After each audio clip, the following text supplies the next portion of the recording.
In this quick video, I'll show you how to import your music and playlist from iTunes into Engine Prime. Once imported into Engine, I'll show you how to prepare your hotkeys, loops, user profile, and then transfer everything to your media device. Once prepped and transferred, you'll have access to all of your iTunes music directly on denondj's Prime Series media players. Let's get started. The first thing you'll want to do is open iTunes. We need to ensure that iTunes is sharing its library for use in other applications. To do this, open the Preferences from the top menu bar. For Windows, you'll find the Preferences option under the Edit menu. From the Preferences window, click the Advanced tab and ensure the Share iTunes Library XML with Other Applications box is checked. This setting is saved within iTunes, so you can skip this step the next time you want to import or update your iTunes collection within Engine Prime. Once that's done, click OK to close the preferences and close iTunes as well. Next, let's open Engine Prime. Once Engine is open, we need to quickly check a couple of settings to ensure the iTunes integration is enabled and the location of your iTunes Library XML is correct. Open the Preferences by clicking the gear icon in the top right corner. Next, click the Library tab. From here, we want to ensure the iTunes Library integration is set to On. We also want to confirm the location of your iTunes Library XML file is correct.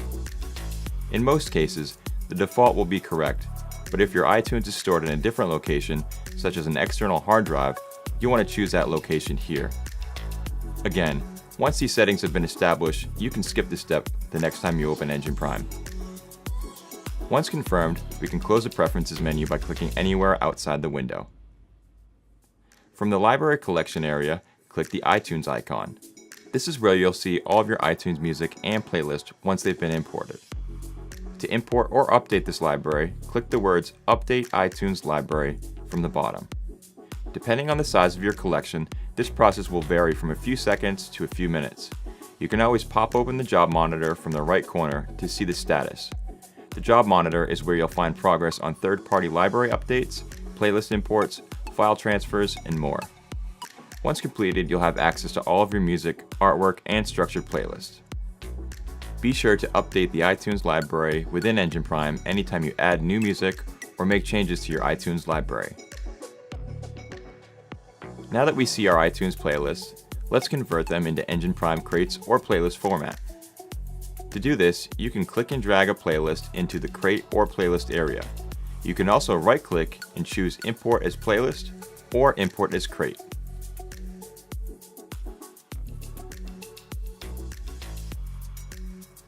When files are imported, you may notice Track Analyze progress at the bottom of the application. By default, all new music is analyzed for BPM, beat grid, and musical key on import. You can disable this option from the Library tab in the Preferences menu. When it's set to off, music will not be analyzed until it has been loaded to the deck for the first time. Once analyzed, the performance data is stored and immediately recalled when the track has been loaded a second time. Okay, now we've converted a few playlists, let's quickly prepare a track. First, load a track to the deck by double-clicking the song from the list. You can also click and drag the song and drop it onto the deck area. To prep quickly, you can use the beat jump function and place hotkeys throughout the beat grid at different areas of the track. You can right-click on any hotkey button to name and color based on your performance workflow. Once you set your hotkeys, switch to loop mode by clicking the loop button to the right of the hotkey button. From here, set your desired loop region and click any one of the 8 available Save Loop buttons. Just like hotkeys, you can right-click on any Save Loop button to rename and set the color. Once the music has been prepped, you'll need to transfer or pack the music to your media device. To do this, insert your SD or USB media into your computer. You will then see the device listed under the device area. To the right of your media device name, you will see 3 icons. The first of which is a circular icon with an arrow. This is the database sync icon. This feature allows you to sync any changes you've made on the media players back to the software. In this case, the icon is unavailable since there are no changes to sync. The second icon is the user profile. Click this button to see various performance settings to tailor the experience to your workflow. All these settings will then be recalled on the hardware once your profile has been loaded. The last icon is used to safely eject the drive once you've finished prepping and packing. We're almost there, but don't click the button just yet. Now we need to transfer or pack the crates and playlists we just created to our media device.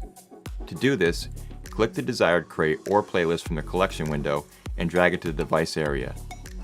Be sure to drag crates to the device collection and playlists to the device playlist area. To see the packing or transfer status, you can click the job monitor from the bottom right. Always be sure the packing process is complete before ejecting your drive. Once you're finished prepping and the music has been packed to the drive, click the eject button to complete the process. Your drive is now prepped and ready for use on the Prime Series media players.